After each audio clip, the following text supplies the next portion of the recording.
pink. This is not a big brother global agenda to enslave Jewish people, or to enslave Islamic people, or to enslave white people, middle class. It's a global agenda to enslave all of us.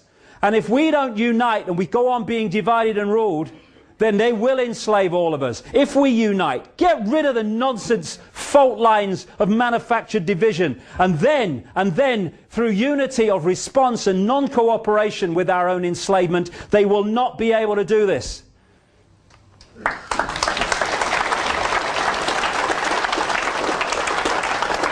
The key is to free our minds. We see the world like this.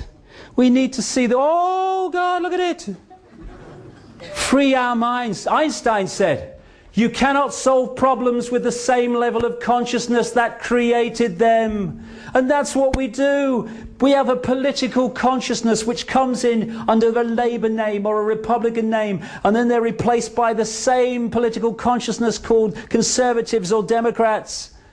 And nothing changes because the same level of consciousness that created the problem has come in to carry on creating the problems. We've got to go to another level of consciousness beyond this nonsense, beyond this playpen. As Gandhi said, you must be the change you want to see in the world. We are the world.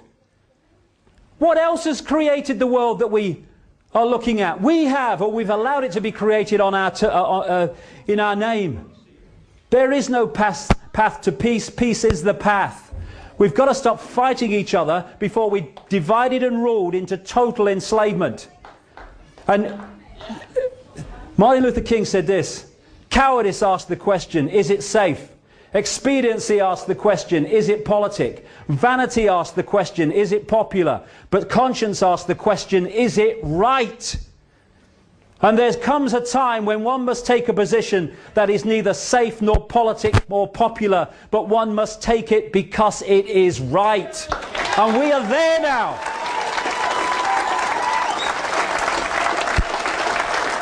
You know, when someone said to me, what would change the world quicker than anyone else? I would say this, or anything else, it would change overnight if we did this, because everything would come from it. If we stopped making decisions about our actions based on what is right for us in the moment, and started doing what we knew to be right by conscience and justice, this world would transform. This world has been created as we experience it by billions of people deciding every day, what do I do in the interests of me? Once we start saying, what do I do in the interests of justice, fairness and my own conscience, actions change, the world changes.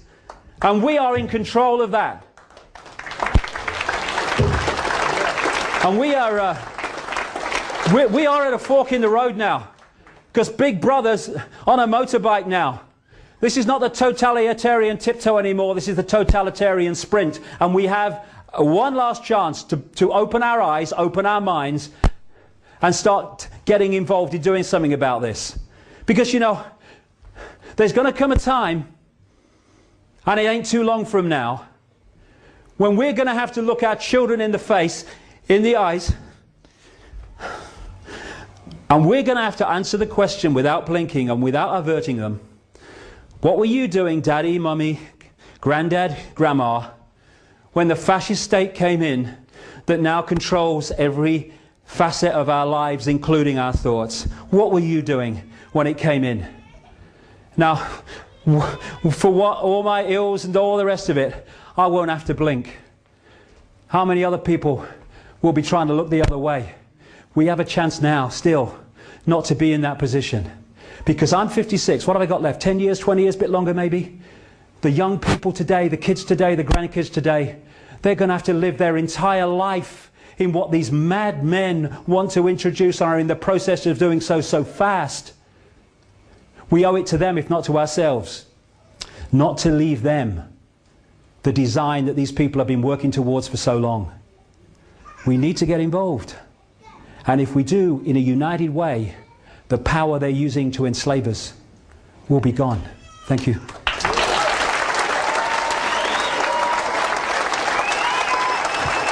Thank you very much.